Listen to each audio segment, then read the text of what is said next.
I was standing at Gate 12 at Chicago O'Hare International Airport boarding pass in my trembling hand when my phone rang with the call that would shatter everything I believed about family loyalty.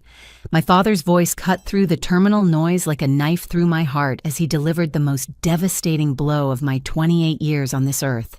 He was demanding that I give up my seat on the Dubai vacation I had spent $22,000 of my own hard-earned money to plan and pay for, handing it over to my sister Madison's unemployed fiancé, Trevor, instead. This was the trip I had dreamed about for months, working overtime and taking freelance projects to afford first-class flights and five-star accommodations for 6 people. And now my own father was choosing a man who had never contributed a single penny to our family over the daughter who had sacrificed everything to make this celebration possible. The irony was suffocating as I stood there listening to my father explain his decision, because this entire Dubai adventure had been my love letter to the family that raised me. 6 months earlier, I had received the promotion to senior marketing manager at Henderson Communications that I had been fighting for since graduating college, and my first instinct was to share this success with the people who had supported me through every struggle and setback in my career journey. I had spent countless evenings researching the perfect destination for my father, Robert's 60th birthday celebration, scrolling through travel websites and reading reviews until my eyes burned from the computer screen glow.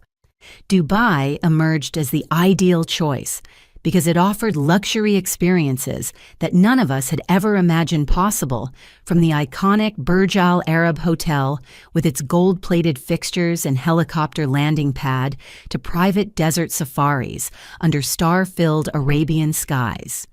Every detail had been meticulously planned and personally arranged by me, from securing Emirates first-class tickets with lie flatbeds and personal minibars to booking connecting suites at the Burj Al Arab that cost more per night than most people spend on rent. I had coordinated visa applications for all 6 travelers, researched the best restaurants in downtown Dubai, and even arranged for a private yacht charter in Dubai Marina, with a professional chef who would prepare fresh seafood while we watched the sunset paint the Persian Gulf in shades of amber and rose. The guest list had been carefully considered to include everyone who mattered most in our family circle. My parents, Robert and Linda, deserved this luxury after 35 years of marriage, filled with modest vacations to Lake Michigan and weekend trips to Wisconsin Dells. My sister Madison, 25 and struggling to establish herself as an artist in Chicago's competitive gallery scene, needed this escape from her cramped studio apartment and the constant stress of trying to make rent through her pottery sales. Her fiancé Trevor would join us because, despite my reservations about his contributions to their relationship, Madison insisted that he was part of her future and therefore part of our family. My boyfriend Jake had earned his spot on this trip through 2 years of unwavering support during my most challenging professional period, including the months when I questioned whether I was smart enough or tough enough to succeed in marketing. He had celebrated every small victory and encouraged me through every setback, never once making me feel guilty for the long hours and weekend work that my career demanded. I had worked overtime shifts at Henderson Communications for 4 months straight, taking on additional clients and managing campaigns that normally would have been distributed among 3 different account managers. I supplemented my salary with freelance social media consulting for local restaurants and boutique shops, often working until midnight to create content calendars and advertising strategies that would fund this dream vacation. Every penny had been saved with religious dedication, from packing lunch every day instead of buying food near my downtown Chicago office, to canceling my Netflix subscription and gym membership to redirect those monthly expenses toward the Dubai fund. I had even sold my grandmother's antique jewelry collection, keeping only her wedding ring, because I believed that creating new memories with my living family was more important than preserving objects from the past. But as my father continued talking, the devastating truth began to emerge through his uncomfortable pauses and defensive explanations. This was not a spontaneous decision made in the chaos of airport departure logistics. Trevor had been expecting this trip invitation for weeks, building his anticipation, while I remained completely oblivious to the conversations happening behind my back. My father revealed that he had been having private discussions with Trevor about possibilities for including him in family adventures, conversations that had apparently evolved into promises without my knowledge or consent. Trevor had been told that successful families like ours always found ways to accommodate everyone who mattered, and that there might be flexibility in our travel arrangements if he expressed enough interest in joining the celebration. The shock of this betrayal left me speechless as I realized that while I had been working myself to exhaustion to create the perfect family celebration, my father had been undermining my generosity by making commitments with my money that he had no authority to make. The trip that I had envisioned as a gift of gratitude had become a weapon used to manipulate my emotions and exploit my dedication to family harmony. Standing in that airport terminal, clutching my phone while passengers streamed past me toward their gates, I finally understood the complex web of manipulation that had been building around Trevor's relationship with my sister Madison. What I had dismissed as typical new relationship awkwardness was actually a calculated campaign to establish financial dependency and emotional control over our entire family structure. Madison had met Trevor 8 months earlier at a coffee shop near the Art Institute of Chicago, where she was taking evening classes in ceramic sculpture, while working part-time at a framing shop to pay for her materials and studio space. Trevor had approached her with what seemed like genuine interest in her artwork, asking thoughtful questions about her creative process and expressing admiration for the dedication required to pursue art as a career in such an expensive city. Their relationship had progressed with surprising speed, moving from casual coffee dates to Trevor spending every night at Madison's small apartment in Logan Square within just 3 weeks of their first meeting. By the 2-month mark, Trevor had officially moved in bringing nothing but 2 suitcases of clothes and a laptop computer that he claimed contained his business files and entrepreneurial projects. Trevor described himself as a freelance entrepreneur who specialized in identifying emerging market opportunities and developing innovative business strategies for forward-thinking investors. He spoke confidently about pending deals and upcoming opportunities, always just weeks away from major breakthroughs that would establish his financial independence and allow him to contribute properly to his relationship with Madison. However, as months passed without any evidence of actual income or professional success, Trevor's explanations became increasingly elaborate and his requests for temporary support more frequent. He convinced Madison that successful entrepreneurs often experience cash flow challenges while building their empires, and that truly supportive partners understood the importance of patience during the development phase of groundbreaking business ventures. Madison, desperate to prove her maturity and commitment to adult relationships after a series of disappointing college boyfriends, embraced the role of supportive partner with touching determination. She picked up additional shifts at the framing shop, sold pieces from her personal art collection, and even borrowed money from her small savings account to cover Trevor's contributions to rent groceries and utilities. Family dinners at my parents' house in Oak Park became increasingly uncomfortable as Trevor inserted himself into conversations about family finances and future planning with inappropriate familiarity. He would make comments about how successful families like ours had opportunities to help younger members achieve their potential, suggesting that financial support was not charity, but rather investment in family advancement. During my birthday dinner in March, Trevor had launched into a lengthy monologue about his difficult childhood in foster care, describing years of instability and financial insecurity that had taught him the value of family support systems. He painted a picture of himself as someone who had overcome tremendous obstacles through determination and hard work, but who still needed occasional assistance to reach his full potential. I had felt guilty for my skeptical reaction to Trevor's sob story, wondering if my protective instincts toward Madison were making me unfairly judgmental of someone who genuinely needed compassion and understanding. My parents especially My father seemed moved by Trevor's apparent vulnerability and impressed by his articulate descriptions of business strategies and market analysis. But underneath Trevor's smooth presentation, troubling patterns began to emerge that triggered my marketing professional's instincts for identifying deception and manipulation. He never provided specific details about his business ventures, deflecting direct questions with vague references to confidentiality agreements and investor sensitivities. His knowledge of market trends seemed superficial, more like information gathered from online articles than genuine expertise developed through real experience.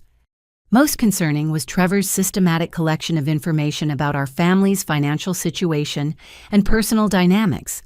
He asked seemingly innocent questions about my job responsibilities and salary range, my parents' retirement planning and investment strategies, and even details about family inheritance and property ownership that no casual boyfriend should need to know. Trevor had convinced Madison that his financial research was motivated by his desire to contribute meaningfully to family discussions and eventually provide security for their future together. He positioned his questions as evidence of his commitment to becoming a responsible family member rather than signs of inappropriate boundary crossing and potential exploitation. The manipulation extended beyond financial matters into emotional territory that left Madison increasingly isolated from her support network and dependent on Trevor's approval for self-worth validation.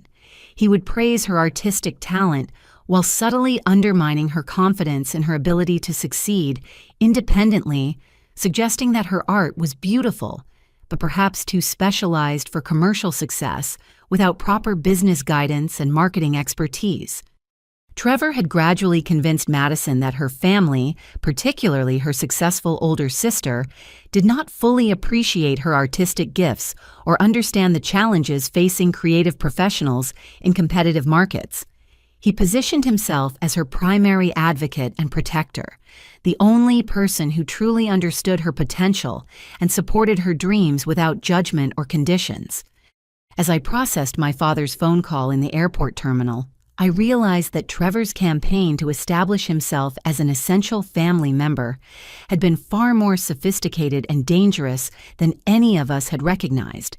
He had not simply been freeloading off Madison's generosity, he'd been systematically gathering intelligence and building leverage for a much larger scheme to extract resources from our entire family network.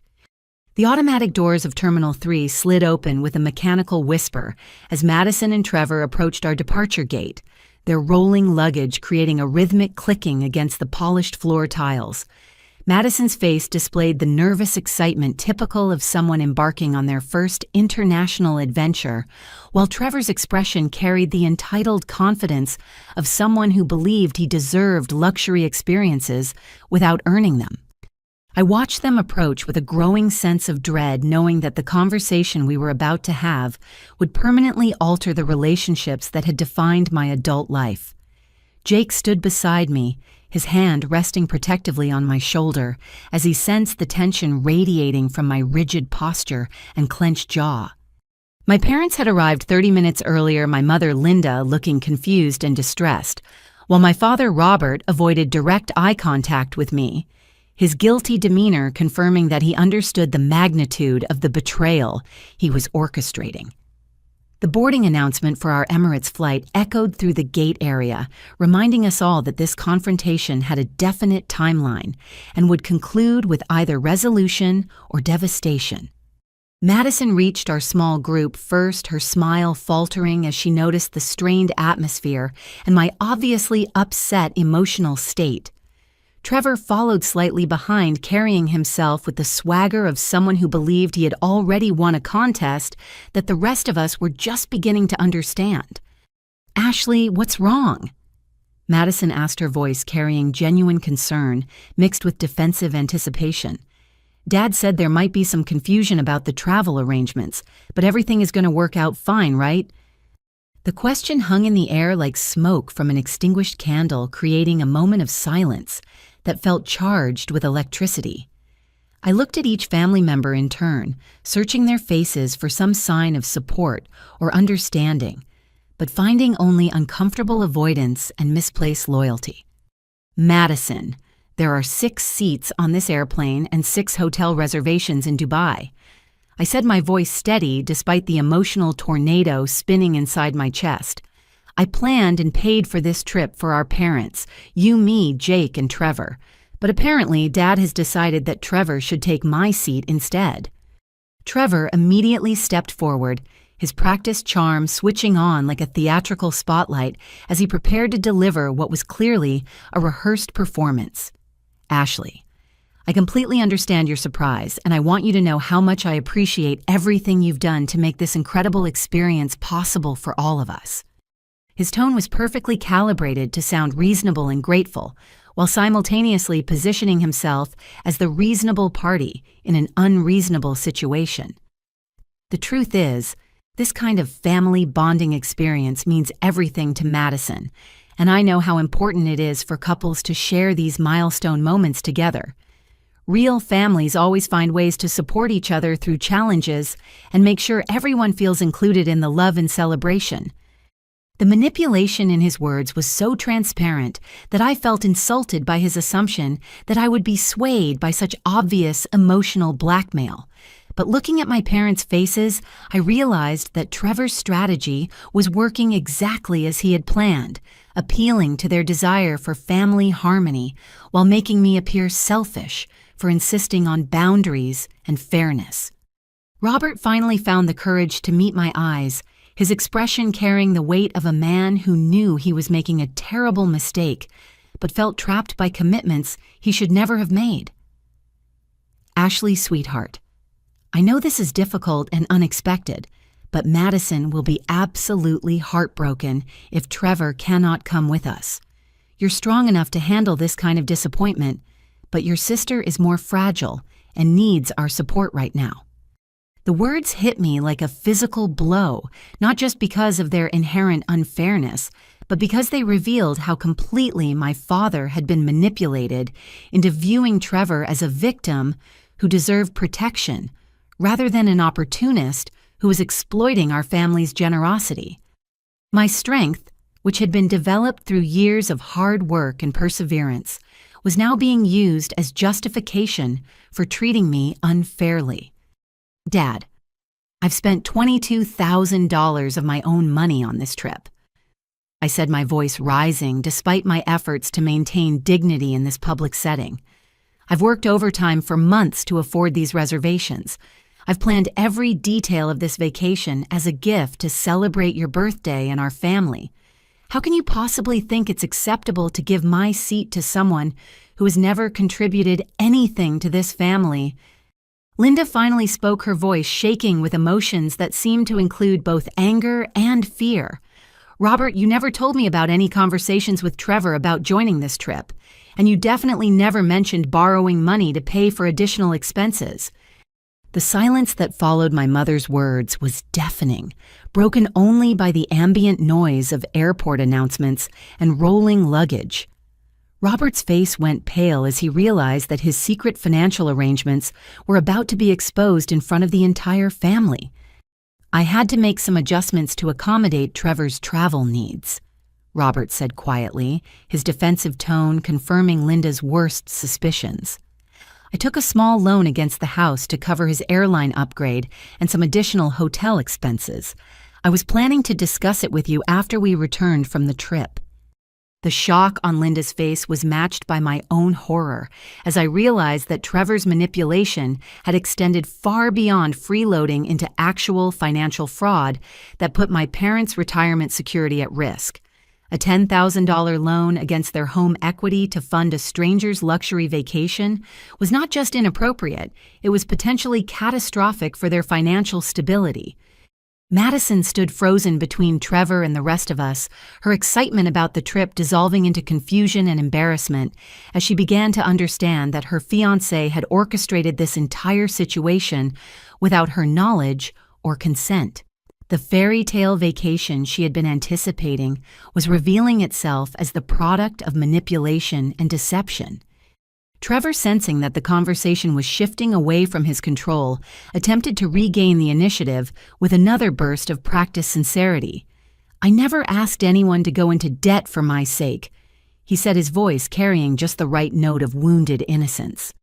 "If this is causing financial stress for the family, I'm perfectly willing to step aside and find another way to support Madison during this important celebration." But his offer rang hollow because we all knew that stepping aside at this point would mean forfeiting the luxury accommodations and experiences that had motivated his manipulation from the beginning. The damage to my relationship with my father and the family's financial situation had already been done, and Trevor's false generosity could not repair the trust that had been shattered.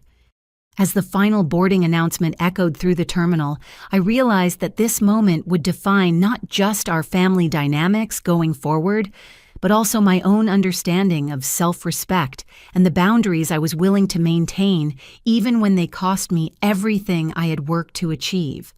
The decision to walk away from the departure gate required every ounce of dignity I had spent 28 years developing. But as I turned my back on the family vacation I had sacrificed so much to create, I knew that preserving my self-respect was more important than enabling their betrayal. Jake walked beside me through the terminal corridors, his protective presence providing the only comfort available in this moment of complete emotional devastation. We had made it halfway to the parking garage when my phone buzzed with a text message from Madison that made my blood run cold. "Ashley, you need to know that Trevor has been acting strange since we got to the gate. He's making phone calls and saying things that don't make sense. I'm scared about what's happening." Jake and I exchanged worried glances as we realized that Trevor's successful manipulation of the airport situation might be just the beginning of whatever scheme he had been developing. We decided to return to the terminal to observe from a distance, positioning ourselves near the gate area where we could monitor the situation without being directly involved in the family drama. What we witnessed over the next 20 minutes confirmed our worst suspicions about Trevor's true intentions and the sophistication of his manipulation tactics. He was pacing near the boarding area with his phone pressed against his ear, his voice carrying just enough for us to catch fragments of a conversation that revealed the calculated nature of his entire relationship with Madison. "The plan is working perfectly," Trevor said to whoever was on the other end of his call. "I've got them exactly where I need them, and the family is completely bought into the story. The older daughter tried to cause problems, but she's out of the picture now, and I have full access to their travel arrangements and personal information." Jake immediately began recording the conversation on his phone while I listened in growing horror as Trevor continued describing his strategy for exploiting my family's trust and generosity. He mentioned having insurance in case anyone tried to interfere with his plans, referring to documentation that would guarantee his continued access to family resources even if his relationship with Madison encountered difficulties. "I've been collecting information for months," Trevor explained to his phone contact. "Credit card numbers, social security digits, employment details, investment account information, everything I need to establish ongoing revenue streams. This Dubai trip is just the beginning of a much larger operation." The revelation that Trevor had been systematically gathering financial intelligence about my entire family transformed this situation from relationship drama into serious criminal activity that required immediate action to protect everyone involved. Jake and I realized that we had stumbled onto evidence of fraud that extended far beyond freeloading and manipulation into actual identity theft and financial crime. Trevor's next comments revealed the true scope of his scheme and the danger he represented to families beyond just ours. "I've been working this family for 8 months now, and I've got enough material to keep extracting money for years. The sisters' generosity with this trip has given me access to all their banking information and travel documents. Plus, I've got recordings of private family conversations that I can use as leverage if anyone tries to cut off the money flow." As Trevor continued his phone conversation, Madison approached him with growing suspicion about his behavior and the nature of his private discussions. We watched from our concealed position as she demanded to see his phone, leading to an argument that attracted attention from other passengers and airport security personnel. "Who are you talking to?" Madison asked, her voice carrying a mixture of confusion and fear. "And what did you mean about recordings and leverage, Trevor? You're scaring me with all this secretive behavior." Trevor attempted to deflect her questions with his usual charm offensive, but the pressure of maintaining multiple deceptions simultaneously had clearly begun to overwhelm his ability to manipulate the situation effectively. His explanations became increasingly contradictory and defensive as Madison's suspicions grew stronger. "I was just talking to a business contact about some upcoming opportunities," Trevor said, his practiced sincerity beginning to crack under scrutiny. "You know how important it is for entrepreneurs to maintain professional relationships and explore new revenue possibilities." But Madison was no longer satisfied with vague explanations and smooth deflections. She grabbed his phone and began scrolling through his recent calls and text messages, discovering a trail of communications that revealed the extent of his deception and planning. Her face went pale as she read messages referring to target families and extraction schedules that clearly had nothing to do with legitimate business activities. "Trevor, there are recordings on your phone," Madison said, her voice shaking with disbelief. "Recordings of conversations with my family, including private discussions about personal and financial matters. Why do you have these? What are you planning to do with them?" The recordings Madison discovered included conversations from family dinners, holiday gatherings, and private moments that Trevor had secretly captured using his phone's recording capabilities. The files were labeled with dates and topics, suggesting a systematic approach to gathering intelligence that had been ongoing since the early stages of his relationship with Madison. Most devastatingly, the recordings revealed Trevor's true feelings about his relationship with Madison and his contempt for the family that had welcomed him into their lives. In conversations with unknown contacts, Trevor referred to Madison as the perfect mark and described her artistic aspirations as useful cover for explaining why she can't support herself financially. He had recorded private conversations between my parents about their retirement savings, investment accounts, and inheritance planning information that could be used to target them for additional financial fraud or identity theft. He had captured personal details about my career, salary, and professional relationships that suggested plans to eventually target my employer or professional network for larger-scale fraud. The most chilling recordings were conversations where Trevor mocked my generosity and described me as the golden goose, whose dedication to family harmony made her the perfect target for long-term financial exploitation. He had been planning to use this Dubai trip as the foundation for ongoing requests for family funding, positioning himself as someone who deserved continued support because of his connection to Madison and his integration into family activities. As Madison confronted Trevor with the evidence of his recordings and manipulation, other passengers began to notice the escalating argument and the obvious distress of everyone involved. Airport security approached the gate area to investigate the disturbance, creating additional pressure on Trevor to maintain his facade while managing multiple crisis situations simultaneously. Jake and I realized that this was our opportunity to intervene before Trevor could manipulate his way out of the consequences of his actions or convince Madison that his behavior had innocent explanations. We emerged from our observation position and approached the gate area, prepared to provide Madison with the support she needed to escape from Trevor's psychological control and protect herself from further manipulation. The choice between causing an even bigger public spectacle and preserving what remained of my family's dignity became clear as I watched Trevor's manipulation tactics unravel under Madison's scrutiny.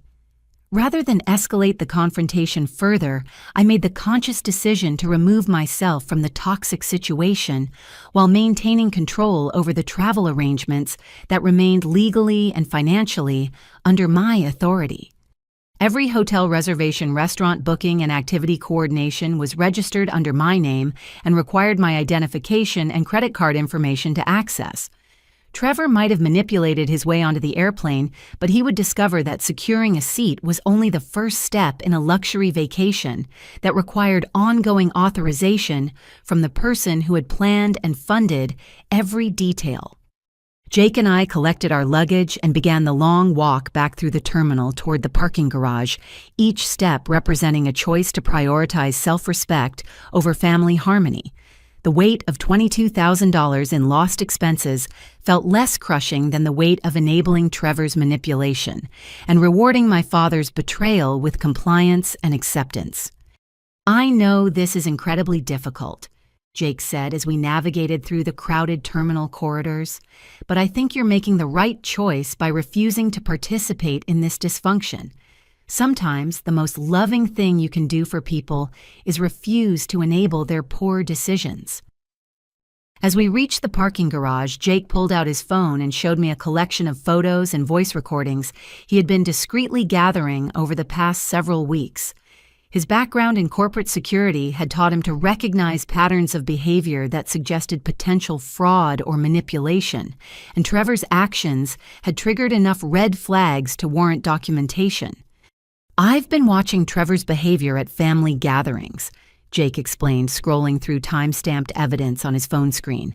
"I photographed him going through your purse during Easter dinner while you were helping your mother in the kitchen.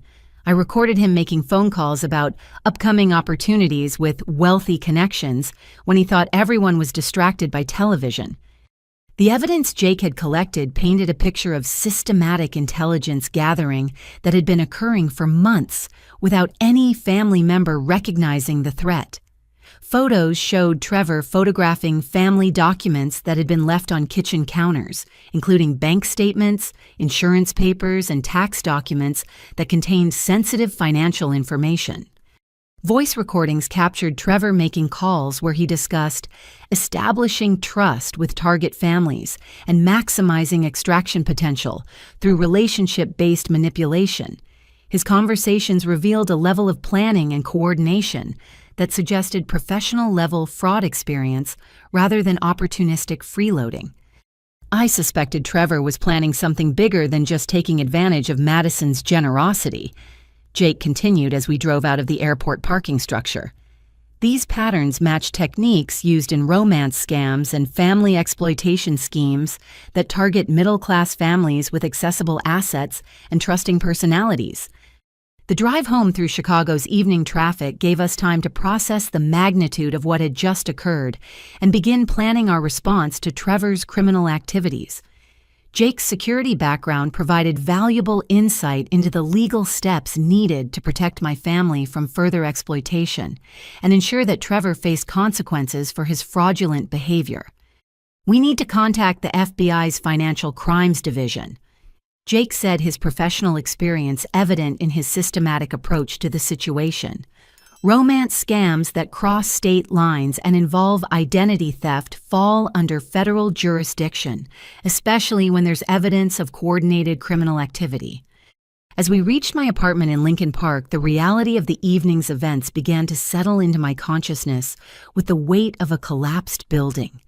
The family vacation I had dreamed about for months was proceeding without me, funded by my money and planned with my effort, while I sat in my living room trying to piece together the fragments of relationships that had been shattered by manipulation and misplaced loyalty. The first phone call came from Madison 20 minutes after their flight had taken off, her voice barely audible over the engine noise and her own emotional distress. "Ashley, I found more recordings on Trevor's phone. He's been secretly recording conversations with all of us for months. I don't know what to do or who to trust anymore." The pain in Madison's voice confirmed that she was finally beginning to understand the extent of Trevor's deception and manipulation, but her realization had come too late to prevent the disaster that was now unfolding 30,000 feet above the Atlantic Ocean. She was trapped on an international flight with a criminal who'd been systematically exploiting her trust and gathering intelligence to defraud our entire family. Madison listened to me very carefully. I said, switching into crisis management mode despite my own emotional turmoil. "Do not let Trevor out of your sight. Do not give him access to any family documents or personal information, and do not sign anything or authorize any changes to our hotel reservations or activity bookings. Jake was already on his laptop researching international fraud reporting procedures and contacting law enforcement agencies that could coordinate with Dubai authorities to ensure Trevor's criminal activities were properly documented and investigated. The evidence we had gathered would be crucial for building a case that could prevent Trevor from targeting other families with similar schemes. The irony was not lost on me that my decision to walk away from the family vacation had actually positioned me to protect my family more effectively than if I had complied with my father's manipulation and enabled Trevor's continued access to our resources and information. Sometimes refusing to participate in dysfunction creates the space needed for truth to emerge and justice to prevail. The morning after my family's departure brought a strange mixture of relief and determination as Jake and I began the systematic investigation that would ultimately save my family from financial devastation and help protect countless other families from Trevor's criminal enterprise. Jake's background in corporate security provided the expertise needed to properly document and report the evidence we had collected, while my marketing skills proved valuable for organizing information and identifying patterns in Trevor's behavior. Our first step was to secure my father's financial accounts and protect his credit rating from the damage that Trevor's fraudulent activities could inflict. With the power of attorney documents I had obtained months earlier for vacation planning purposes, I was able to access Robert's credit reports and banking information to assess the full scope of the potential damage. What we discovered exceeded our worst fears about Trevor's criminal sophistication and long-term planning. In addition to the $10,000 loan Robert had disclosed at the airport, we found evidence of 2 credit card accounts that had been opened in my father's name using applications that contained accurate personal information, but contact details that led directly to Trevor.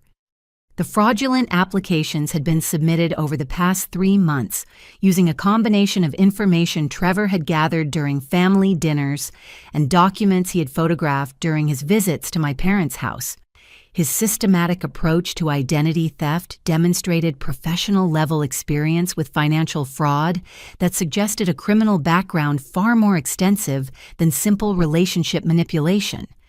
Jake's investigation revealed that Trevor's true identity was actually Thomas Vernon Richards, a 31-year-old career criminal with arrests in Ohio, Colorado, and Pennsylvania for charges ranging from credit card fraud to elder abuse. The difficult childhood and foster care story that had generated so much sympathy from my family was completely fabricated, designed to create emotional manipulation opportunities while deflecting questions about his background and employment history. Trevor's real background shows a pattern of targeting families through romantic relationships, Jake explained, showing me arrest records and court documents he had obtained through legal databases. He typically spends 6 to 12 months building trust with a young woman from a middle-class family, then uses that relationship to gain access to family financial information and personal documents.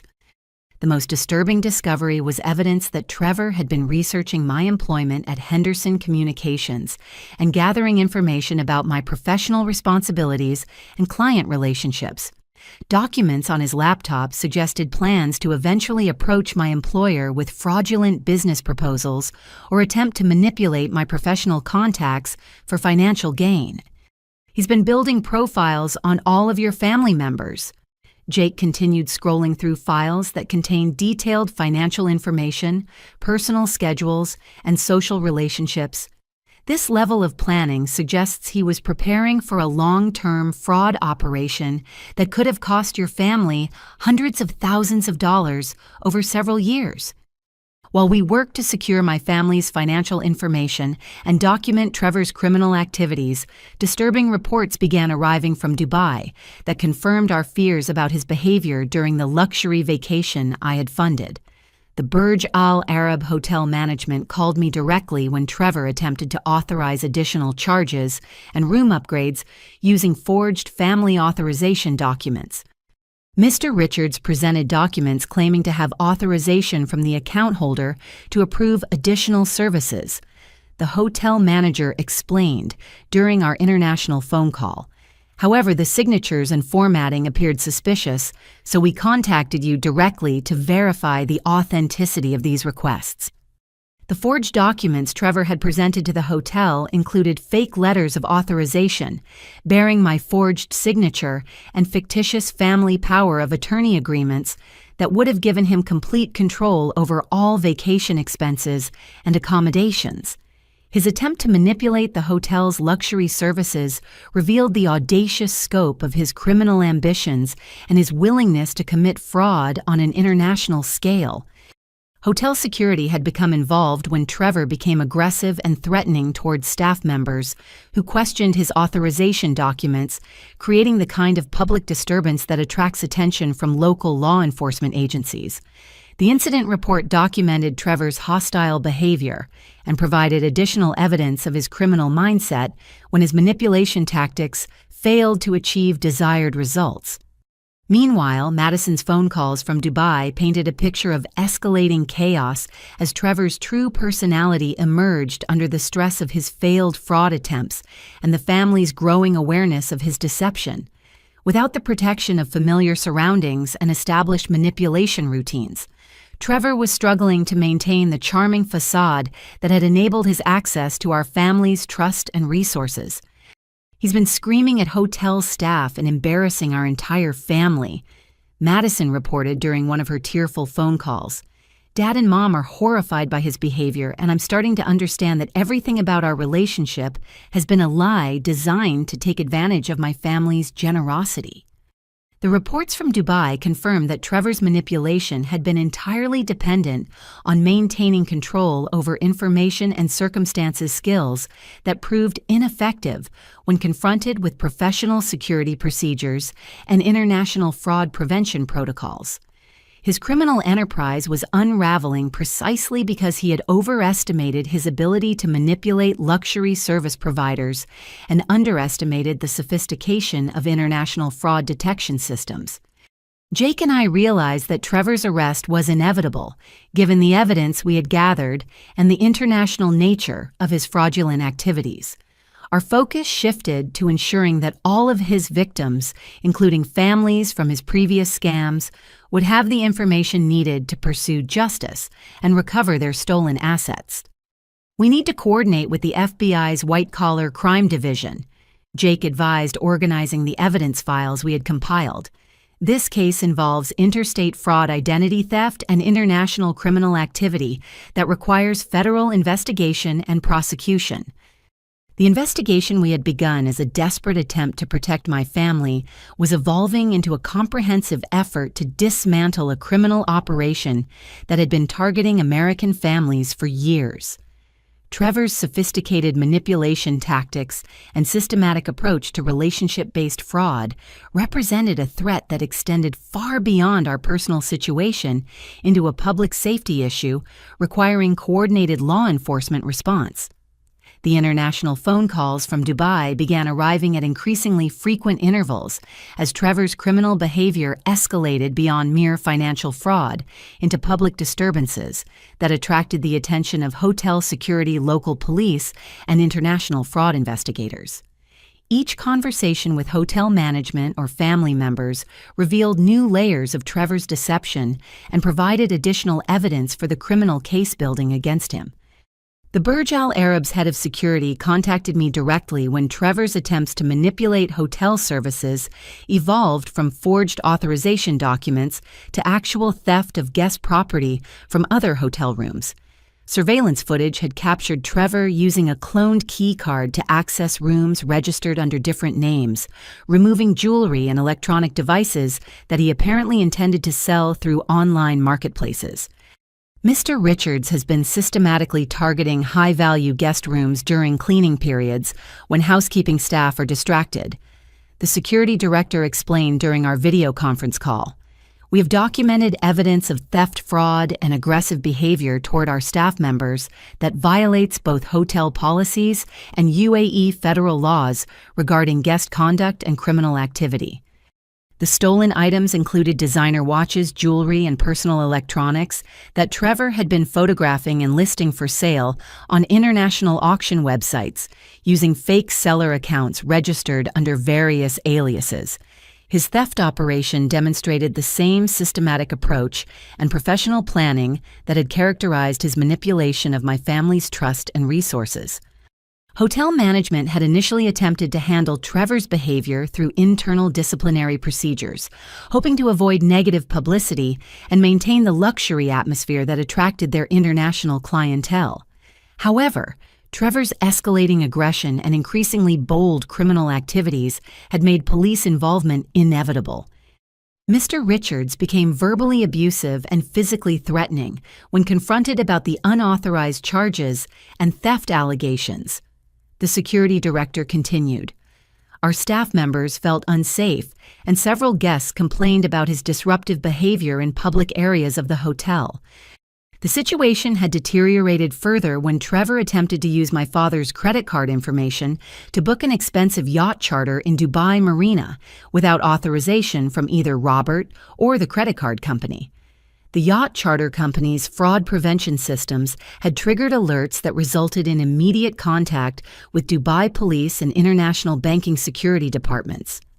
Madison's phone calls from their hotel suite painted an even more disturbing picture of Trevor's psychological breakdown as his criminal schemes began collapsing under scrutiny from law enforcement agencies and hospitality industry security professionals. Without the familiar environment of American middle-class family dynamics that he had learned to manipulate, Trevor was revealing the violent and unstable personality that had been hidden beneath his charming facade. He's been screaming at everyone and blaming our family for ruining his opportunities. Madison sobbed during one particularly distressing phone call. He says we never appreciated his potential and that we deliberately sabotaged his chances for success by questioning his background and intentions. Trevor's paranoid rants revealed his genuine belief that he was entitled to exploit other people's generosity and that any resistance to his manipulation represented unfair persecution of his legitimate right to access family resources. His complete lack of empathy or accountability demonstrated the sociopathic personality traits that had enabled him to systematically manipulate multiple families without experiencing guilt or remorse. Robert and Linda were experiencing their own emotional crisis as they witnessed Trevor's true personality and began to understand the magnitude of the financial and legal dangers they had invited into their lives. The man they had defended as a victim of circumstance was revealing himself as a predatory criminal who had specifically targeted their family for exploitation. Dad keeps apologizing and saying he never imagined Trevor was capable of this kind of behavior, Madison reported. Mom is terrified about the financial damage he might have already done to their retirement accounts and credit rating. The yacht charter incident had resulted in the freezing of multiple family credit cards and bank accounts as financial institutions implemented emergency fraud protection procedures. The security measures, while necessary for protecting against further theft, created immediate cash flow problems for my family members who were stranded in Dubai with limited access to their own money. Hotel management had moved my family to a different suite and provided additional security measures to protect them from Trevor's increasingly erratic and threatening behavior. The luxury vacation that was supposed to celebrate family bonds and create lasting memories had become a nightmare of criminal investigation, international legal complications, and emotional trauma.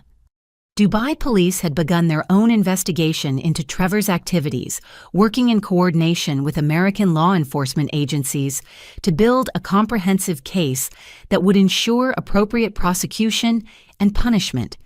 The international nature of his crimes meant that he would face charges in multiple jurisdictions, with penalties that could include significant prison time and financial restitution to all of his victims. Jake and I continued coordinating with various law enforcement agencies from Chicago, providing evidence and documentation that supported the international investigation while working to minimize the financial and legal consequences for my family members. The systematic approach we had taken to gathering evidence was proving crucial for building a solid criminal case that would prevent Trevor from manipulating the justice system as effectively as he had manipulated my family's emotions.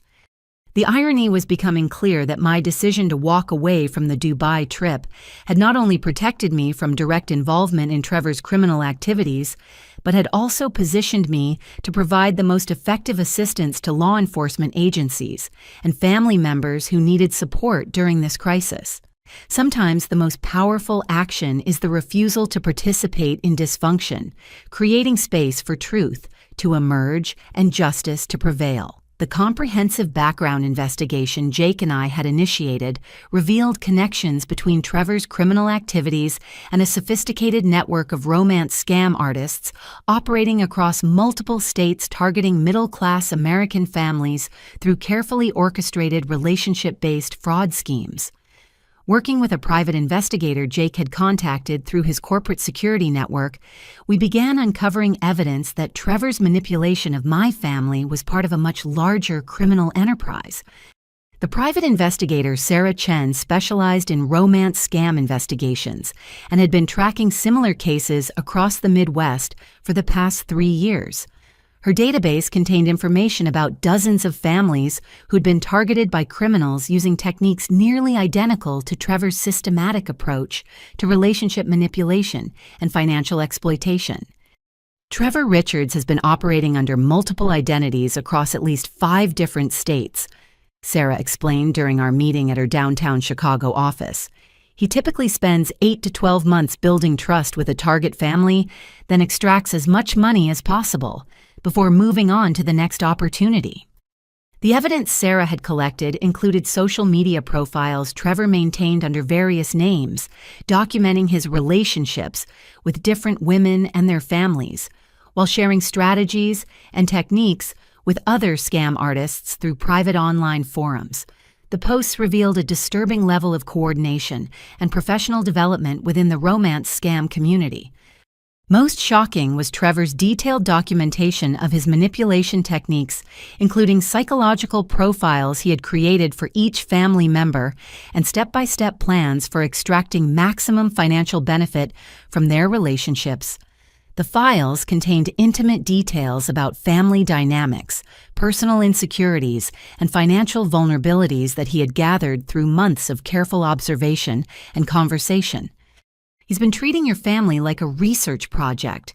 Sarah continued showing us printed copies of Trevor's online posts. These forums teach criminals how to identify emotionally vulnerable targets, build dependency relationships, and manipulate family loyalty to override logical financial decision-making. The online posts revealed Trevor's contempt for his victims and his genuine belief that middle-class families deserve to be exploited because of their naive trust and excessive generosity toward people they considered family members. His descriptions of manipulation techniques were coldly analytical, treating human emotions and family bonds as tools for financial gain. Even more disturbing was evidence that Trevor had been researching my professional background and employer gathering information that suggested plans to eventually target Henderson Communications for business fraud or manipulation of client relationships. Documents on his laptop included organizational charts, client lists, and project information that he should not have had access to without inside knowledge of my work responsibilities. He was building a comprehensive intelligence profile that would have enabled him to manipulate your professional network for years, Sarah explained.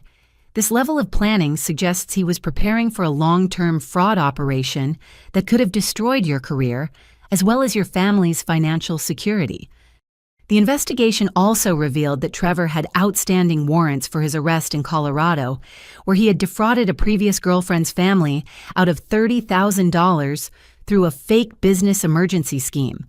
The Colorado case involved forged business documents, identity theft, and emotional manipulation techniques nearly identical to those he had used on my family. The Colorado victims went through exactly what your family is experiencing, Sarah said, showing us police reports and victim statements from the previous case.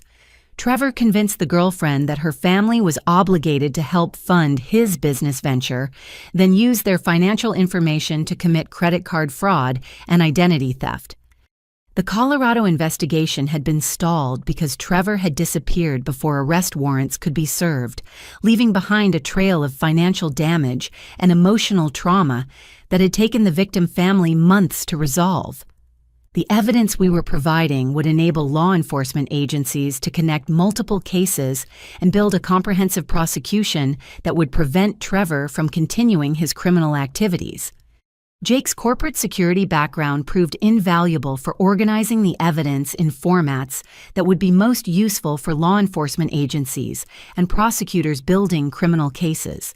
His experience with fraud investigation had taught him to document financial crimes in ways that would withstand legal scrutiny and provide clear evidence of criminal intent and systematic planning. We need to ensure that every piece of evidence is properly authenticated and documented according to legal standards. Jake advised organizing files and timestamps for each piece of documentation. The defense attorneys will try to challenge the admissibility of evidence, so we need to be absolutely thorough in our documentation procedures. The evidence mounting against Trevor included financial fraud, identity theft, interstate criminal activity, and international fraud that would result in federal charges with significant prison sentences. The systematic nature of his crimes and the multiple victim families involved would likely result in prosecution under organized crime statutes that carried enhanced penalties. Sarah's investigation had also identified other potential victims who had not yet realized they had been targeted by Trevor's criminal network, including families in Wisconsin, Indiana, and Michigan, where similar romance scams had been reported but not yet connected to Trevor's activities. Our evidence would enable law enforcement to contact these families and provide them with information needed to protect themselves from ongoing fraud.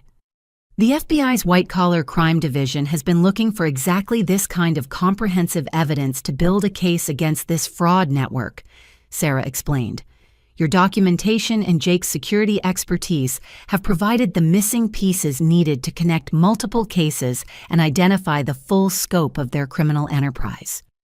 The realization that our investigation was helping to protect other families from the trauma and financial devastation we had experienced provided some measure of meaning to the betrayal and emotional pain my family had endured. Trevor's manipulation had caused tremendous damage, but exposing his criminal activities would prevent him from destroying other families' trust and financial security. The emergency phone call from Linda came at 3 o'clock in the morning, Chicago time, her voice shaking with a combination of fear, anger, and devastating recognition that the man they had welcomed into their family was a dangerous criminal who had been systematically planning to destroy their financial security and emotional well-being. "Ashley, you have to help us." Linda sobbed into the international connection. "We found Trevor in our hotel room going through our personal belongings in the middle of the night. He was photographing our passports, credit cards, and insurance documents with his phone camera." The discovery had occurred when Linda woke up to use the bathroom and noticed light coming from the sitting area of their luxury suite. Instead of finding Trevor unable to sleep, she had discovered him methodically photographing every document in Robert's wallet and her purse, including social security cards, driver's licenses, and banking information that could be used for identity theft and financial fraud. When I confronted him, he became aggressive and threatening. Linda continued, her voice filled with terror at the memory. "He said that successful families like ours should be grateful for his protection and that he deserved compensation for keeping our family secrets safe from people who might want to hurt us." The confrontation had escalated when Robert woke up and found Trevor attempting to intimidate Linda into giving him additional personal information and banking passwords. Trevor's mask of charming manipulation had completely fallen away, revealing the violent criminal personality that had been hidden beneath months of carefully constructed deception. Hotel security had responded immediately when Linda activated the emergency alert system, finding Trevor in possession of photographed financial documents and a collection of jewelry that had been reported stolen from other guest rooms throughout the hotel. The evidence of systematic theft and fraud had triggered immediate involvement from Dubai police and international crime investigators. The police found a whole operation on his laptop computer. Robert reported during a follow-up call. He's been running similar scams on families across America, and our situation is just one part of a much bigger criminal enterprise. Dubai police had discovered that Trevor's laptop contained detailed profiles of dozens of American families complete with financial information, personal schedules, and psychological manipulation strategies tailored to each target family's specific vulnerabilities and relationship dynamics. The files revealed a criminal operation far more sophisticated and dangerous than anyone had imagined. Most devastating for Madison was the discovery that Trevor had been selling her artwork online under his own name, while simultaneously using her artistic talent as a cover story for romance scams targeting other families. He had stolen pieces from her studio apartment and created fake artist profiles that he used to establish credibility with potential victims. He's been using my paintings to trick other families into trusting him, Madison cried during one of her calls from Dubai. I found listings on auction websites where he's selling my work and claiming to be the artist. Everything about our relationship has been a lie designed to steal from me and my family. The artwork theft represented a particularly cruel form of exploitation because Trevor had not only stolen Madison's physical creations, but had also appropriated her artistic identity to facilitate fraud against other families. The emotional impact of this betrayal was devastating for Madison, who had genuinely believed that Trevor supported and admired her creative talents. Dubai police had also uncovered evidence that Trevor had been researching other wealthy hotel guests and planning additional theft operations that would have expanded his criminal activities beyond targeting my family into broader hospitality industry fraud. His systematic approach to gathering intelligence and identifying opportunities demonstrated professional-level criminal planning. The detective said Trevor has been planning this for months. Robert reported, his voice heavy with guilt and self-recrimination. They found detailed schedules of our family activities, maps of our neighborhood, and even information about our neighbors and friends that he was planning to use for future schemes. The international investigation was revealing connections between Trevor's activities and criminal networks operating across Europe and Asia, suggesting that his romance scam operation was part of a global fraud enterprise, targeting affluent families through sophisticated relationship manipulation techniques. Hotel management had moved my family to a secure floor with additional security measures, while Dubai police completed their investigation and prepared for Trevor's arrest and extradition proceedings. The luxury vacation that was supposed to create lasting family memories had become a criminal investigation that would be remembered for very different reasons. Jake and I continued coordinating with law enforcement agencies from Chicago, providing additional evidence and documentation that supported the international prosecution, while working to minimize the legal and financial consequences for my family members who had been unwittingly manipulated into enabling Trevor's criminal activities. The most important development was my family's growing recognition that their defense of Trevor and rejection of my concerns had been the result of sophisticated psychological manipulation rather than genuine family loyalty or sound judgment. The evidence of Trevor's criminal planning was helping them understand that my resistance to his integration into our family had been protective rather than selfish. "I'm so sorry I didn't listen to you," Robert said during one particularly emotional phone call. "You were trying to protect us from someone dangerous, and I was too proud and stubborn to recognize what was really happening." The apologies and recognition of my protective instincts provided some emotional healing, but the real satisfaction was knowing that Trevor's criminal enterprise was being dismantled and that other families would be protected from the manipulation and financial exploitation that had caused so much damage to our relationships and trust. The coordination between American and international law enforcement agencies reached its culmination on the fourth day of my family's Dubai vacation, when the comprehensive evidence Jake and I had gathered combined with Dubai police investigations to create an ironclad criminal case that would ensure Trevor faced justice in multiple jurisdictions for his systematic fraud and manipulation activities. Unknown to my family members or Trevor himself, I had been working closely with Special Agent Rebecca Martinez from the FBI's Financial Crimes Division since discovering the full scope of Trevor's criminal background. Agent Martinez specialized in international romance scam operations and had been investigating the criminal network that Trevor belonged to for over 18 months. Your evidence has provided the missing connections we needed to understand how this fraud ring operates, Agent Martinez explained during our secure video conference from her Chicago field office.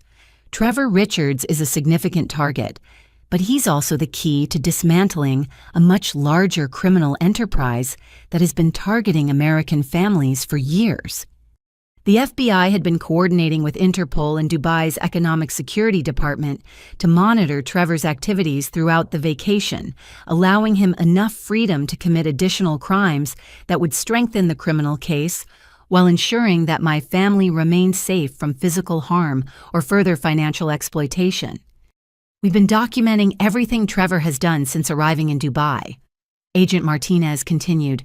The hotel theft fraud attempts and intimidation tactics have all been recorded and will be used as evidence in federal court proceedings.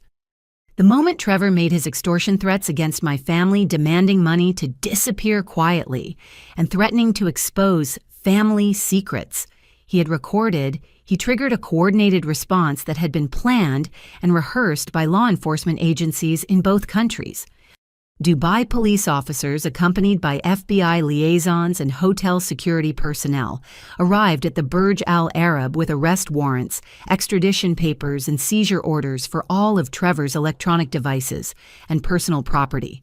The arrest was conducted with precision timing that prevented Trevor from destroying evidence or manipulating the situation through his practiced charm and intimidation techniques. Trevor Richards, you are under arrest for international fraud, identity theft, interstate criminal activity, and violation of Dubai financial crime statutes, the lead Dubai detective announced as Trevor was taken into custody in the hotel lobby, creating a scene that attracted attention from luxury guests and international media outlets. The electronic evidence seized from Trevor's laptop and phone confirmed the full scope of his criminal enterprise, including detailed profiles of over 40 American families he had targeted or planned to target through romance scam operations. The files contain step-by-step manipulation strategies, financial intelligence, and coordination plans with other scam artists operating across multiple continents. The evidence on Trevor's devices has connected him to romance scam operations in 12 different states and 3 foreign countries. Agent Martinez reported during our follow-up briefing. Your family's case has become the cornerstone for prosecuting an entire criminal network that has stolen millions of dollars from American families. The international cooperation aspect of the investigation had enabled law enforcement agencies to track financial transfers, communication networks, and coordination systems that revealed the true sophistication of modern romance scam operations. Trevor's arrest would lead to additional arrests and prosecutions that would protect countless families from similar exploitation. Most satisfying was the revelation that Trevor's own arrogance and systematic documentation of his criminal activities had provided law enforcement with comprehensive evidence that would make conviction inevitable and enable maximum sentences under both American and international law. Criminals like Trevor often believe they're too smart to get caught, Agent Martinez observed. His detailed records of manipulation techniques and victim profiles will be used to educate law enforcement agencies and help other families recognize similar threats before they become victims. The arrest had been coordinated to occur in Dubai rather than allowing Trevor to return to American soil, ensuring that he would face additional charges under international law that carried enhanced penalties for crimes committed against foreign tourists and guests of UAE hospitality establishments. Jake's corporate security expertise had proven invaluable for organizing evidence in formats that met international legal standards and could be used effectively by prosecutors in multiple jurisdictions. His systematic approach to documentation had created a paper trail that clearly demonstrated Trevor's criminal intent and sophisticated planning. The quality of evidence you and Jake compiled exceeded professional law enforcement standards. Agent Martinez commended during our debriefing session. Your investigation provided crucial intelligence that will prevent this criminal network from targeting other families and will ensure that all of Trevor's victims receive justice and financial restitution. The coordination with Dubai authorities had also enabled the recovery of stolen property from other hotel guests and the identification of additional criminal activities that Trevor had been planning during the vacation.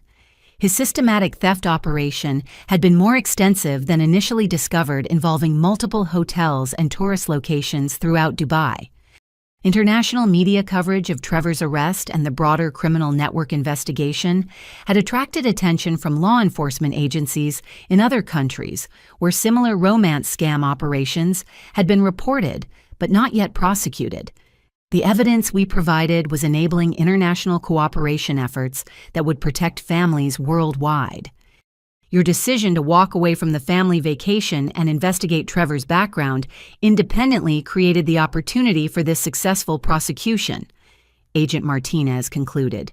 Sometimes the most powerful action is refusing to participate in manipulation, creating space for truth to emerge and justice to be served. The arrest marked the beginning of a complex legal process that would involve testimony, evidence presentation, and coordination between multiple legal systems. But the comprehensive nature of the evidence ensured that Trevor would face significant prison time and would be required to provide financial restitution to all of his victims. The emotional aftermath of Trevor's arrest created space for genuine healing and reconciliation within our family relationships, as the shocking evidence of his criminal sophistication helped everyone understand that his manipulation had been professional-level psychological warfare rather than simple relationship dynamics that should have been easier to recognize and resist. Robert's transformation was the most profound, as the man who had chosen Trevor over his own daughter just days earlier now understood that his decision had been the result of calculated manipulation designed specifically to exploit his desire for family harmony and his protective instincts toward Madison's happiness and emotional well-being. "I've been thinking about every conversation I had with Trevor," Robert said during our first family video call after the arrest. "He knew exactly what to say to make me feel like supporting him was the right thing to do for our family. I was so focused on avoiding conflict that I couldn't see how he was using my own values against me." The FBI investigation had revealed that Trevor's manipulation techniques included extensive research into family psychology and relationship dynamics, allowing him to tailor his approach to each family member's specific personality traits and emotional vulnerabilities. His success at manipulating Robert was not a failure of judgment, but rather evidence of sophisticated criminal skills. Linda's anger toward Trevor was matched by her gratitude toward me for refusing to enable his manipulation and maintaining boundaries that had ultimately protected the family from even greater financial and emotional damage. Her initial confusion about the airport confrontation had transformed into recognition that my difficult behavior had been protective rather than selfish. "You were the only one strong enough to see through Trevor's lies and refuse to participate in his manipulation," Linda acknowledged during one of our international phone calls. "While we were being fooled by his charm, you were gathering evidence and working with law enforcement to protect all of us." The most heartbreaking revelation came from Madison's discovery of additional evidence on Trevor's devices showing that he had been secretly photographing her personal belongings, family photos, and private documents to use in identity theft schemes, targeting not only our family, but also her friends and professional contacts from the art community. He was planning to use my address book and social media contacts to find other families to target. Madison revealed, her voice shaking with the magnitude of betrayal she was processing. Everyone I care about was potentially at risk because I brought this predator into our lives. Trevor's systematic violation of Madison's privacy extended beyond financial fraud into personal territory that demonstrated his complete lack of empathy or human decency. He had photographed intimate family moments, private correspondence, and personal artwork that Madison had never intended to share with anyone outside our immediate family circle. The investigation had also uncovered Trevor's plans to blackmail family members using personal information and private conversations he had recorded, including discussions about my previous struggles with anxiety and therapy, that he planned to use against my professional reputation if I interfered with his access to family resources. The detective showed us files where Trevor had detailed plans to destroy your career if you tried to expose his criminal activities. Robert reported, his voice filled with horror at the depth of Trevor's malicious planning. He wasn't just stealing money, he was prepared to destroy our entire family's reputation and professional relationships. This revelation particularly devastated Robert because it demonstrated that his choice to support Trevor at the airport had not only been manipulated, but could have resulted in catastrophic consequences for my career and financial security if Trevor's blackmail schemes had been successful. The evidence of Trevor's malicious planning helped our family understand that the emotional manipulation we had experienced was part of a systematic psychological assault designed to isolate family members from each other and create dependency relationships that would enable long-term financial exploitation. I keep thinking about how he made me feel guilty for questioning his background or asking about his employment. Madison reflected during one of our healing conversations. He convinced me that doubting him meant I wasn't supportive of our relationship when actually my instincts were trying to protect me from someone dangerous. The family therapy sessions we began after their return from Dubai focused on understanding manipulation techniques and rebuilding trust relationships that had been damaged by Trevor's systematic interference. The therapist helped us recognize that falling victim to professional-level manipulation was not a personal failure, but rather evidence of normal human trust and empathy being exploited by someone with criminal expertise. Sophisticated manipulators like Trevor study human psychology and relationship dynamics specifically to exploit the healthy emotions and behaviors that make families function, our therapist, Dr. Sarah Williams, explained.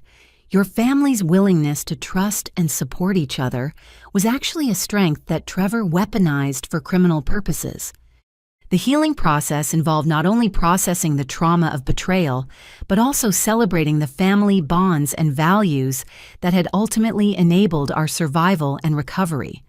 My refusal to participate in dysfunction had created space for truth to emerge, while Jake's protective instincts and investigative skills had provided the evidence needed for justice. Robert's commitment to rebuilding our relationship included concrete steps to address the financial damage his manipulation by Trevor had caused, including refinancing the house loan and implementing new financial security measures to prevent future exploitation. His recognition of my protective instincts and investigative efforts marked a fundamental shift in family dynamics.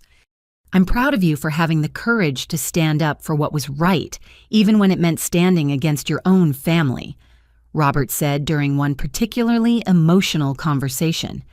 Your strength and integrity saved us from someone who could have destroyed everything we've worked to build together.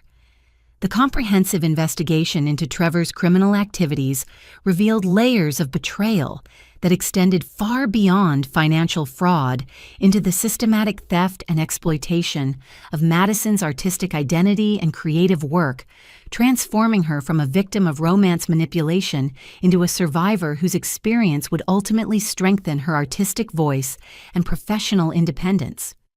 The most devastating discovery came when FBI investigators found an entire online art sales operation that Trevor had been running using Madison's paintings and sculptures, selling her legitimate artwork under his own name, while creating fake artist profiles that he used to establish credibility with other potential romance scam victims across the country. Trevor has been stealing my paintings from our apartment for months. Madison revealed during one of her calls from Dubai, her voice carrying a mixture of heartbreak and growing anger. I thought some pieces were just misplaced or that I had forgotten where I stored them, but he was systematically taking my best work and selling it online. The stolen artwork included pieces that Madison had been preparing for her first solo gallery, showing original paintings that represented months of creative development and emotional expression. Trevor had not only robbed her of potential income, but had also stolen opportunities for professional recognition and artistic advancement that could have established her career. FBI agents had discovered sophisticated online auction listings where Trevor presented himself as an emerging artist from Chicago, using professional photographs of Madison's artwork alongside fabricated artist statements and fictional biographical information. The sales had generated thousands of dollars in revenue that Trevor had used to fund his lifestyle while living off Madison's generosity. He was using my talent and hard work to create a false identity that made him seem successful and creative to other families he was targeting. Madison continued processing the full scope of how her artistic gifts had been exploited. My paintings were being used as props in other romance scams involving families who thought they were supporting a struggling but talented artist. The investigation revealed that Trevor's theft of Madison's artistic identity had been systematic and planned from the beginning of their relationship. He had been photographing her work in progress during studio visits, documenting her creative techniques and artistic development to use in fake portfolio presentations and fraudulent artist applications. Trevor even applied for gallery exhibitions and art grants using my work and his name. Madison discovered as the evidence continued to emerge. He was building an entire artistic career based on stealing my creativity, while convincing me that I needed his business expertise to succeed professionally. The psychological manipulation involved in Trevor's artistic theft was particularly cruel because he had positioned himself as Madison's biggest supporter and advocate, while simultaneously stealing the very work he claimed to admire.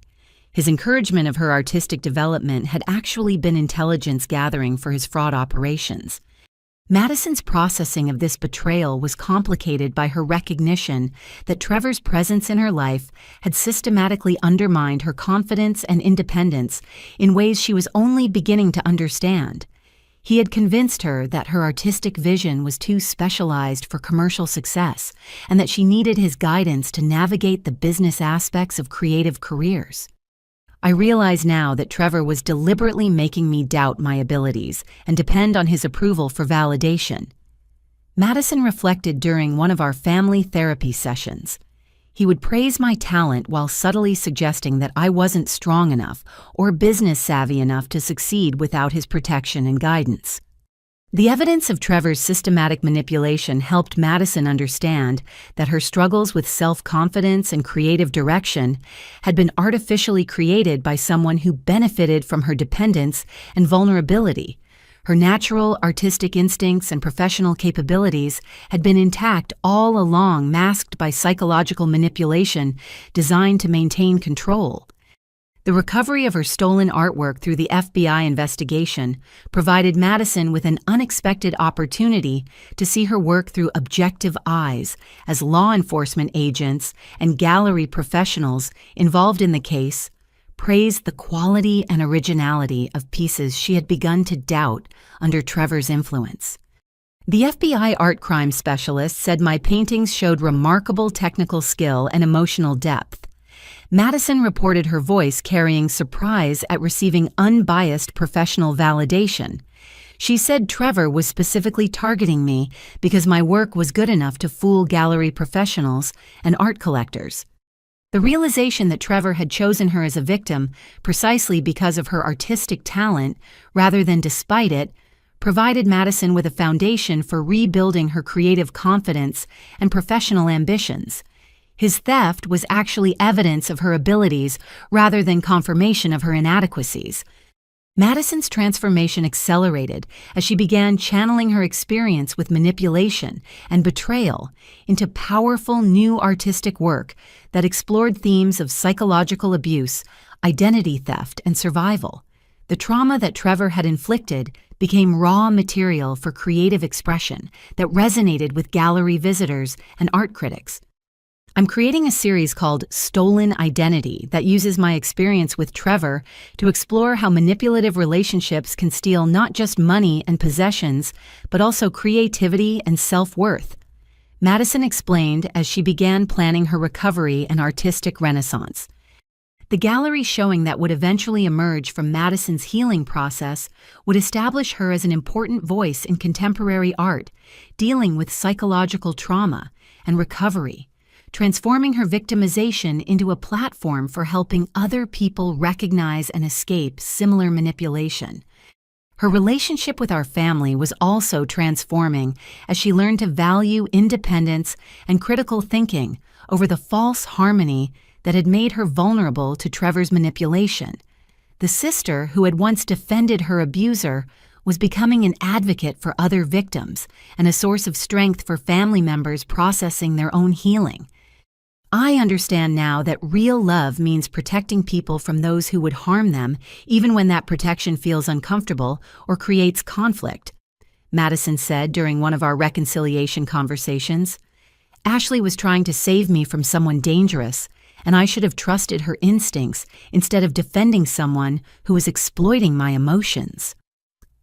The comprehensive prosecution of Trevor Richards and his criminal network represented one of the largest romance scam investigations in FBI history, ultimately revealing a sophisticated international fraud operation that had stolen over $2 million from American families while operating across 4 continents with coordinated criminal activities that required unprecedented law enforcement cooperation. Special Agent Martinez provided regular updates on the prosecution progress as federal prosecutors in multiple jurisdictions built cases that would ensure Trevor face maximum penalties for his crimes, while also dismantling the broader criminal enterprise that had enabled his systematic exploitation of vulnerable families. Trevor's arrest in Dubai triggered a coordinated international response that led to simultaneous arrests in Ohio, Colorado, Pennsylvania, and 3 European countries. Agent Martinez reported during one of our briefing sessions. The evidence you and Jake compiled was crucial for connecting these cases and demonstrating the scope of the criminal conspiracy. The federal charges against Trevor included wire fraud, identity theft, interstate criminal activity, money laundering, and violations of federal laws governing international financial crimes. The systematic nature of his activities and the multiple victim families involved qualified his prosecution under organized crime statutes that carried enhanced penalties and mandatory minimum sentences. Trevor's trial in federal court became a showcase for the sophisticated techniques used by modern romance scam artists and the devastating impact these crimes have on American families. My testimony via secure video conference from Chicago was considered crucial evidence because it demonstrated how Trevor's manipulation had escalated from relationship fraud into comprehensive family exploitation. Your decision to document Trevor's behavior and refuse to enable his manipulation provided the evidence needed to prove criminal intent and systematic planning, the federal prosecutor explained during my testimony preparation. Without your investigation, Trevor might have been able to claim that his actions were relationship disputes rather than criminal fraud. The evidence presented during trial included recordings of Trevor's phone conversations about target families and extraction techniques, financial documents showing systematic identity theft and credit fraud, and testimony from victims across multiple states who had experienced nearly identical manipulation and exploitation. Madison's testimony about the theft of her artistic identity and the systematic undermining of her confidence provided powerful evidence of Trevor's psychological manipulation techniques and their devastating impact on victims' personal and professional development. Her courage in testifying helped establish patterns of behavior that strengthened the prosecution's case.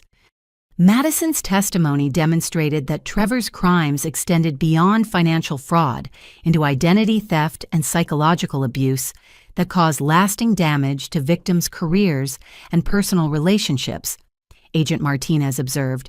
Her recovery and artistic success after escaping his manipulation provided hope for other victims. The international cooperation aspects of the prosecution enabled law enforcement agencies to trace financial transfers, communication networks, and coordination systems that revealed connections between Trevor's activities and criminal enterprises operating in Europe, Asia, and South America. His conviction would contribute to ongoing investigations targeting global romance scam operations. Trevor's sentencing hearing provided an opportunity for victim impact statements that helped the court understand the comprehensive damage caused by romance scam operations beyond simple financial theft. Families from across the country testified about the emotional trauma, relationship damage, and ongoing trust issues that resulted from professional-level manipulation. Romance scam victims often experience shame and self-blame that prevents them from reporting crimes or seeking support.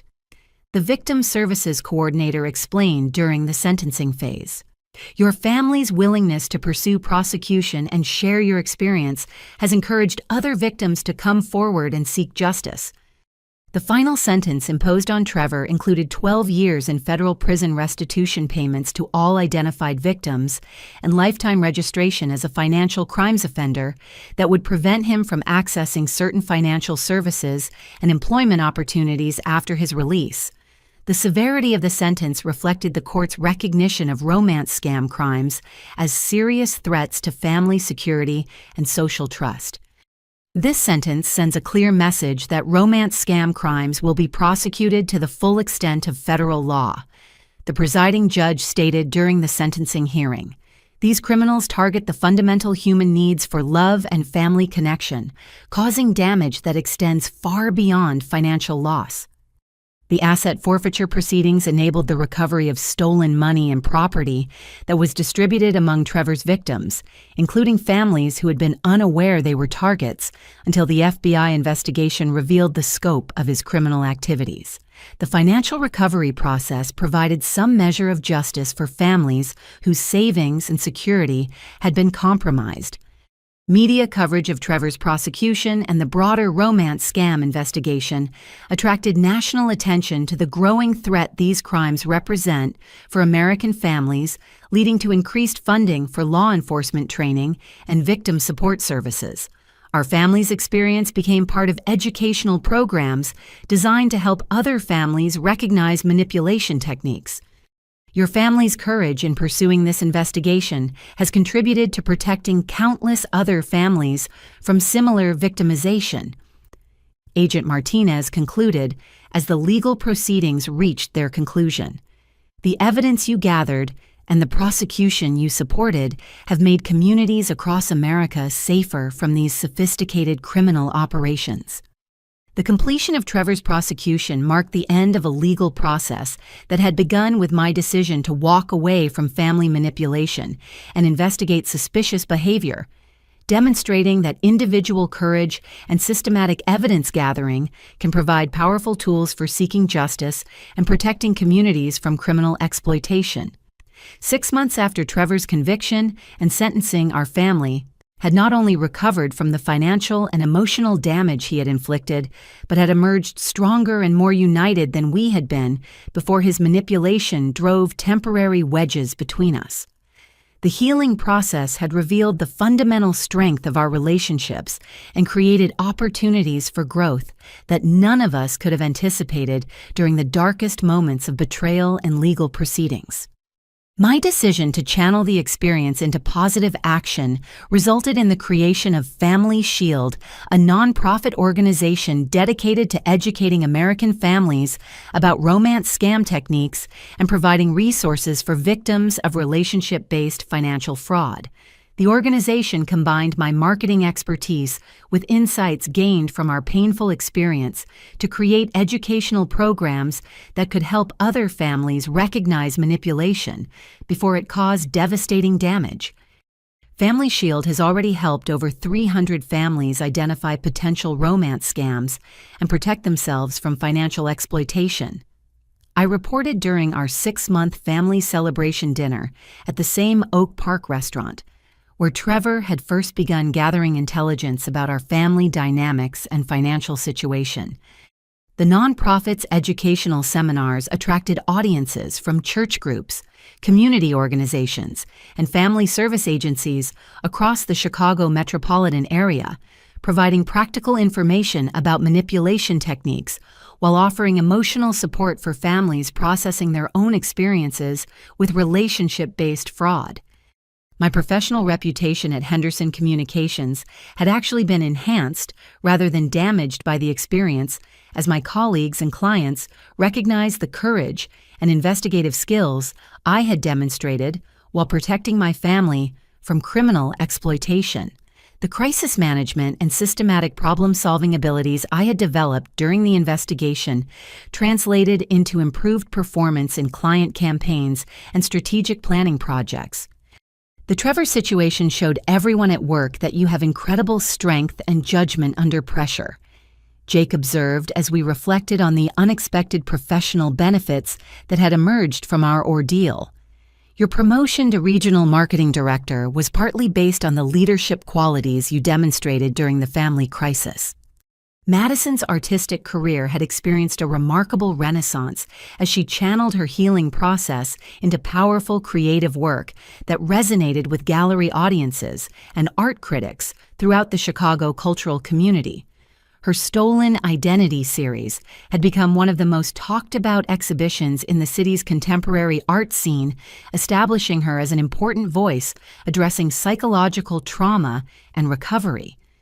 The opening night of Madison's gallery show was incredible. Linda reported with obvious pride in her younger daughter's transformation from victim to advocate. People were moved to tears by the paintings that explored her experience with manipulation and her journey toward independence and self-worth. The financial recovery from Trevor's criminal activities had been more successful than anticipated, as the asset forfeiture proceedings and restitution requirements had enabled the return of most stolen money, while providing additional compensation for the emotional trauma and professional damage his manipulation had caused. Robert and Linda had used their portion of the recovered funds to establish college scholarships for students studying art therapy and victim advocacy, transforming their experience with manipulation into educational opportunities that would benefit future professionals working with trauma survivors and families affected by financial crimes. Creating scholarships in Madison's name felt like the right way to honor her survival and artistic growth. Robert explained during one of our family planning sessions, her experience with Trevor is helping train professionals who will protect other families from similar exploitation.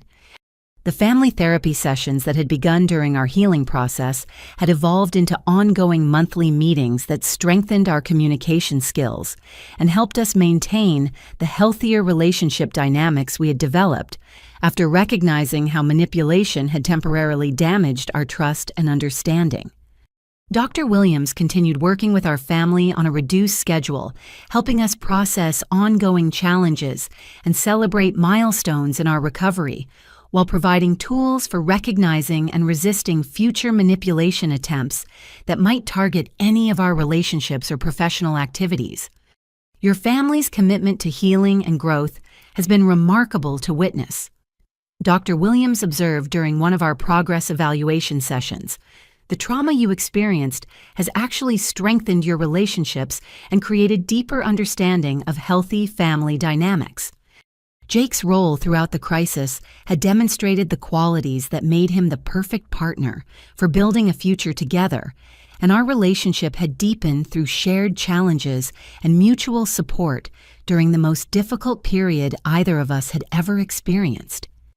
Going through this crisis together showed me that we can handle anything life throws at us, Jake said as we began discussing engagement plans and future goals.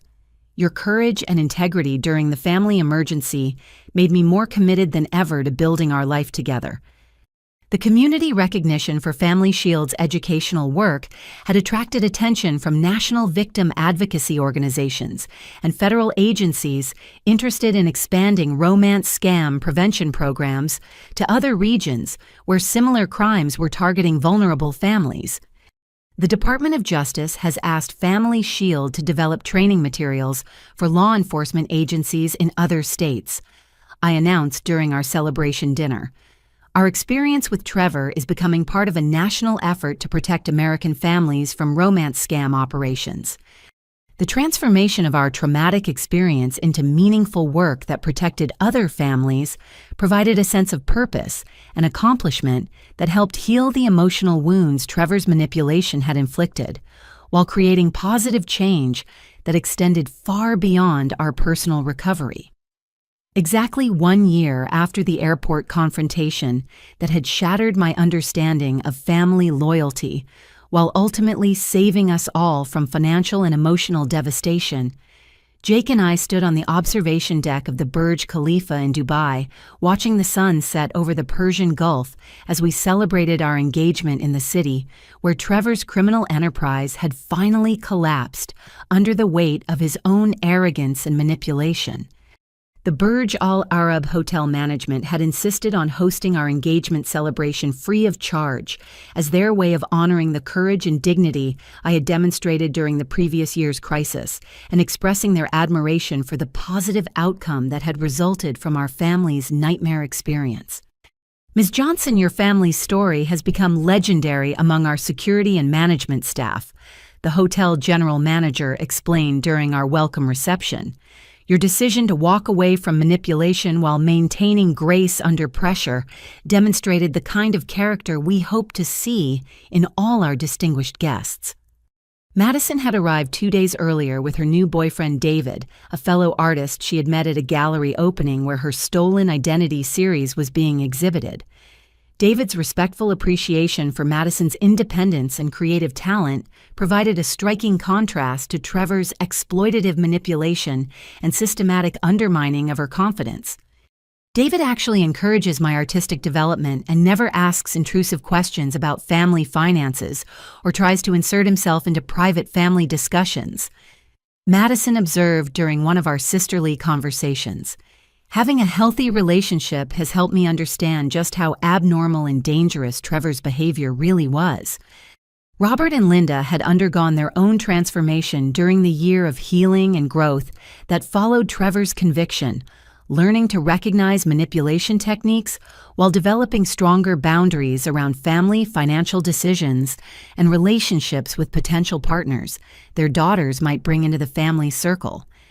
We've learned that real family loyalty means protecting each other from people who would exploit our love and generosity, Linda reflected during our family dinner at the hotel's signature restaurant. Supporting someone blindly is not the same as loving them appropriately.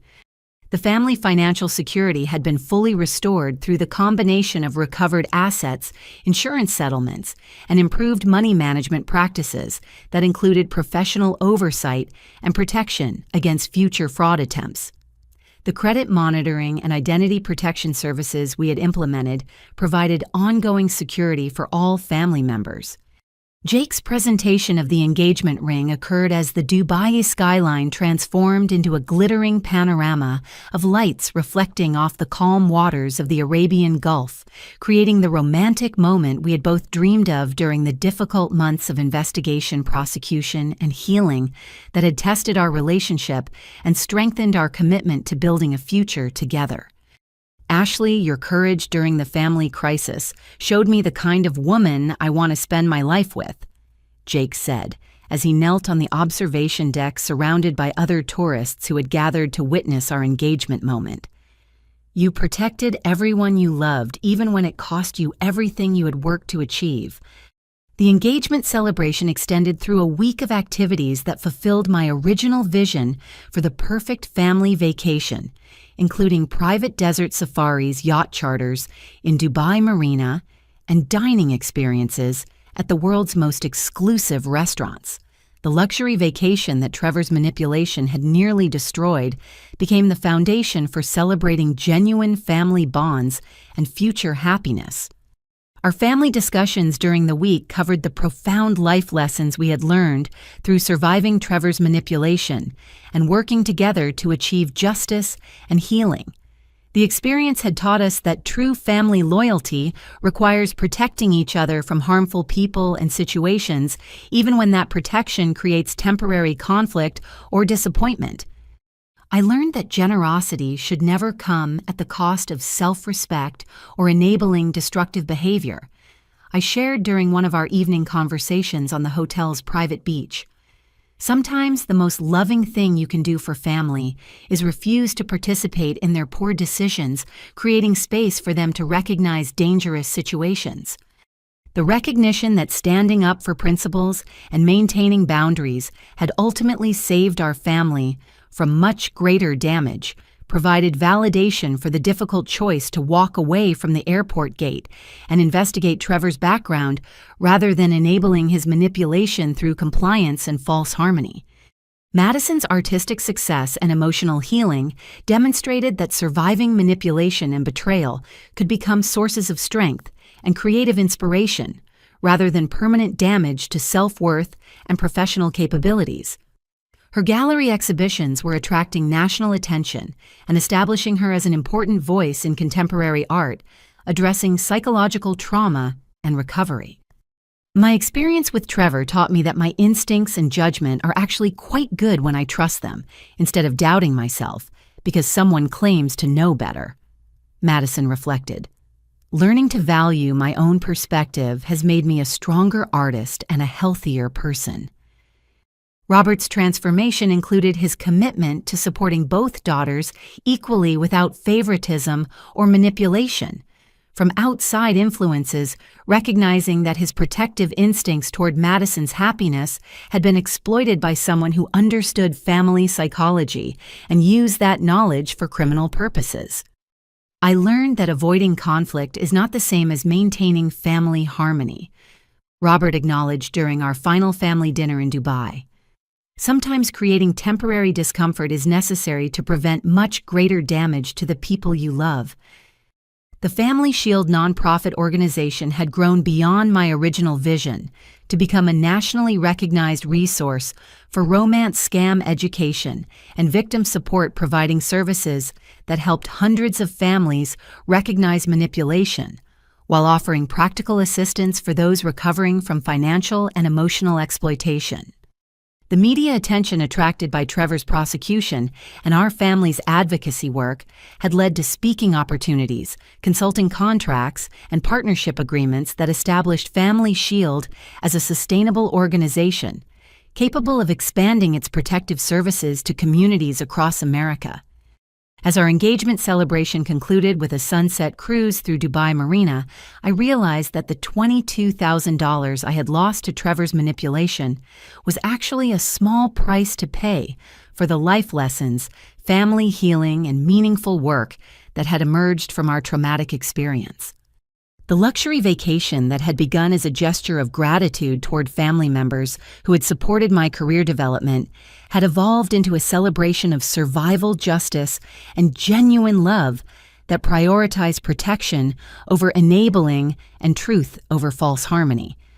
True love requires courage to protect people from those who would harm them, even when that protection feels uncomfortable or creates temporary conflict. I concluded as Jake and I watched the Dubai skyline disappear into the distance. Sometimes the greatest gift you can give your family is refusing to enable their mistakes, because real love means wanting what is genuinely best for people, rather than what feels easiest in the moment. The engagement ring sparkling on my finger represented not just commitment to building a future with Jake, but also recognition that we had both learned to value relationships based on mutual respect, shared values, and genuine care, rather than manipulation, dependency, or artificial harmony that prioritizes appearance over authentic connection. Our story had transformed from a tale of betrayal and financial exploitation into a celebration of courage, justice, and the power of families to heal and grow stronger when they choose truth and protection over enabling and false peace. The lessons we learned would guide our decisions for years to come, ensuring that we would never again be vulnerable to the kind of manipulation that had temporarily divided us, but ultimately made us stronger. Have you ever experienced a situation where someone tried to manipulate your family relationships or take advantage of your generosity? How did you handle it, and what did you learn about setting boundaries with people who don't have your best interests at heart? I hope sharing my story helps you recognize the warning signs of manipulation and gives you courage to protect your family from people who would exploit your love and trust. If this story resonated with you, please like this video, subscribe to my channel for more real-life stories about overcoming challenges and protecting the people you love, and share this with anyone who might benefit from understanding how modern romance scams target families. Thank you for listening to my story and supporting my mission to help families recognize and resist manipulation. Remember that standing up for what is right sometimes requires difficult choices, but protecting the people you love is always worth the temporary discomfort of setting boundaries and refusing to enable harmful behavior. Stay strong, trust your instincts, and never let anyone convince you that questioning their behavior means you are not supportive or loving. Real family loyalty means protecting each other from those who would cause harm, even when that protection requires courage and creates conflict.